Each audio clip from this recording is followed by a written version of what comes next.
aqui como vocês podem notar, o pé direito se mantém, né, alto, assim como no próximo pavimento também. E aí, uma das características interessantes aqui dessa organização, né, do pavilhão central e dos demais pavilhões é que todos eles têm a frente voltada para o sol. Então todos precisam tomar sol, até porque também era algo que fazia parte da terapia para o paciente de tuberculose.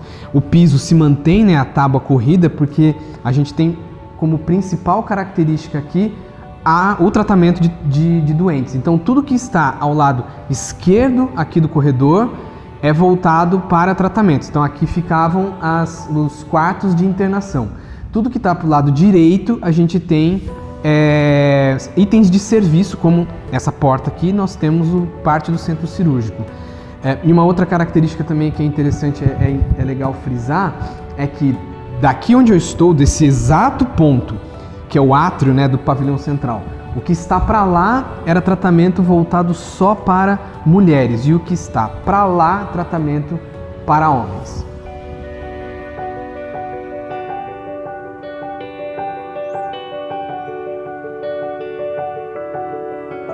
Bom, aqui a gente tem o que era mais uma modalidade de tratamento de tuberculose, né? Então aqui a gente tem um quarto duplo, então era um quarto, como nós estamos do lado de cá do átrio, então é um quarto voltado para o tratamento de homens, né?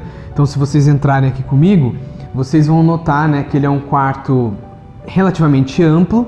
Então aqui nós teríamos o que seria um dos leitos, aqui um interruptor de luz e aqui a campainha para chamar o enfermeiro caso fosse necessário.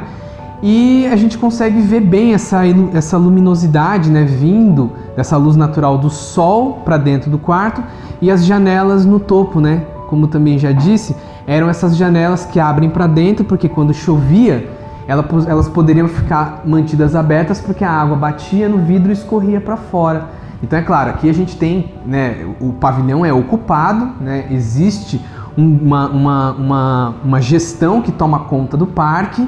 Então o parque acontece muito em função das pessoas que trabalham aqui, pensam as atividades que o parque pode ofertar para as pessoas, e é um exemplo, né, do que a gente entende quanto apropriação e uso de espaço. Então não é só porque o parque ele é um ambiente, ele é um espaço preservado por lei como um patrimônio histórico cultural, mas é necessário que ele tenha vida, é necessário que ele esteja acontecendo.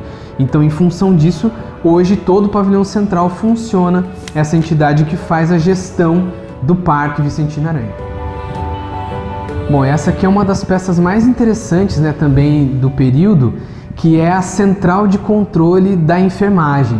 Então aqui ficava o posto de enfermagem, né? E aí cada vez que um paciente apertava o botãozinho, caía a plaquinha e mostrava qual seria o quarto, né, de internação referente ao chamado, né? Então essa plaquinha vinha, caía e aí a enfermagem poderia ir até esse quarto em assistência ao doente que estivesse chamando.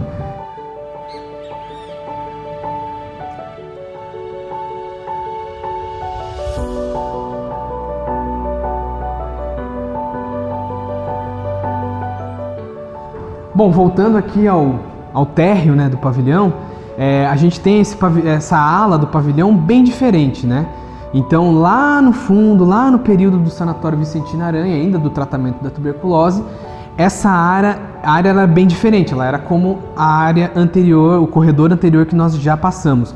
Ele está diferente porque ele foi modernizado no final dos anos 80, justamente para receber o que foi o hospital geriátrico, que vai funcionar até o começo de 2001, na verdade. Então era um hospital voltado somente para o tratamento de idosos, mas que ainda assim não ficava restrito só ao pavilhão central. Outros pavilhões também receberam idosos nessa época. Então a gente vai ter parte também dessa história mais recente, não menos importante, e essa ala aqui evidencia muito essas características, até como, por exemplo, o elevador, que é um elevador que já foi inserido aqui nessa área a partir dos anos 60. Um elevador bem mais moderno do que o elevador pantográfico do outro lado.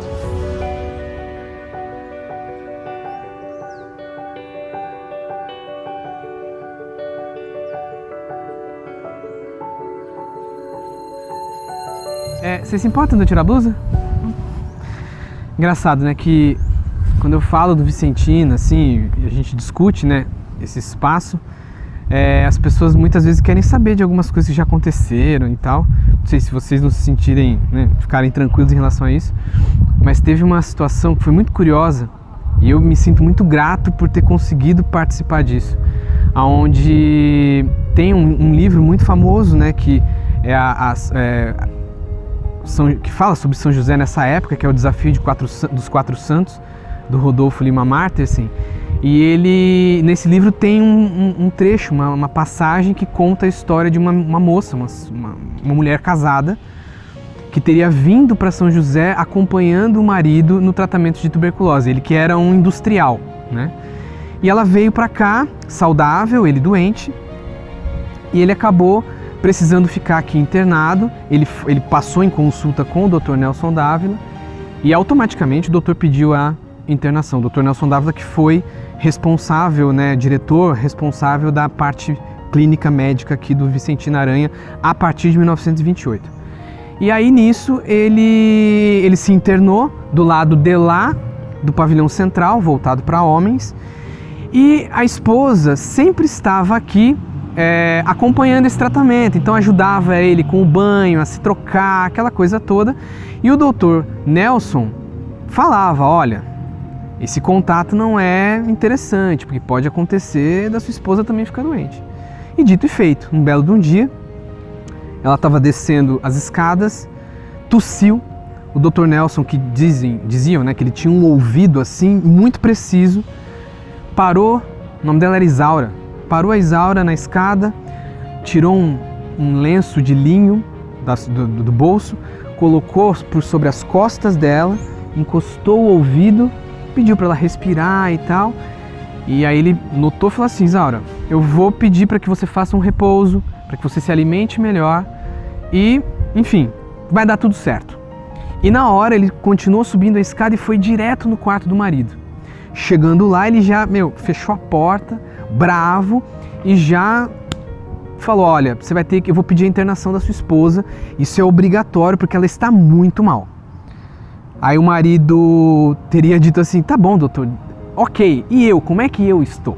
Então, se importava muito pouco com a esposa até então. Ele pediu, ela acabou sendo internada aqui no segundo andar do pavilhão central, e com o passar dos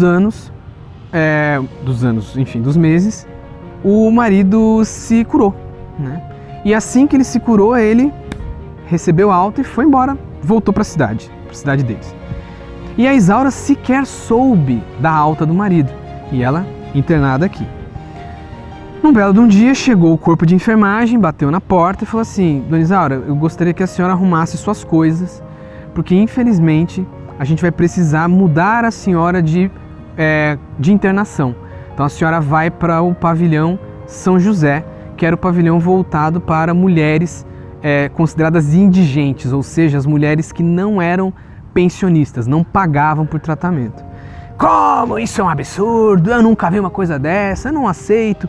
Falei, então, o problema é que seu marido já não paga o seu tratamento há muito tempo. Mas eu exijo que vocês entrem em contato com ele, seja lá onde ele estiver. Aí o sanatório justamente falou, nós não sabemos onde ele está.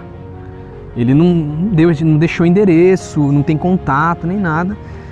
E aí nisso ela pediu um tempo para ela digerir, sabe, essa informação.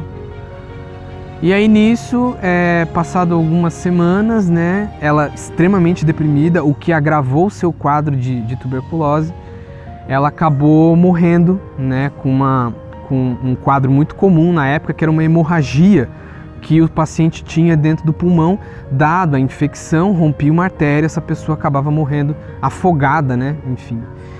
E nisso, em 2013, eu recebi aqui uma senhora, na época ela tinha 99 anos, recebi para uma entrevista, e ela era uma ex-enfermeira que trabalhou aqui entre 1931 e 32, e eu comentei essa história desse livro com ela. Ela falou, não, essa história é verdadeira.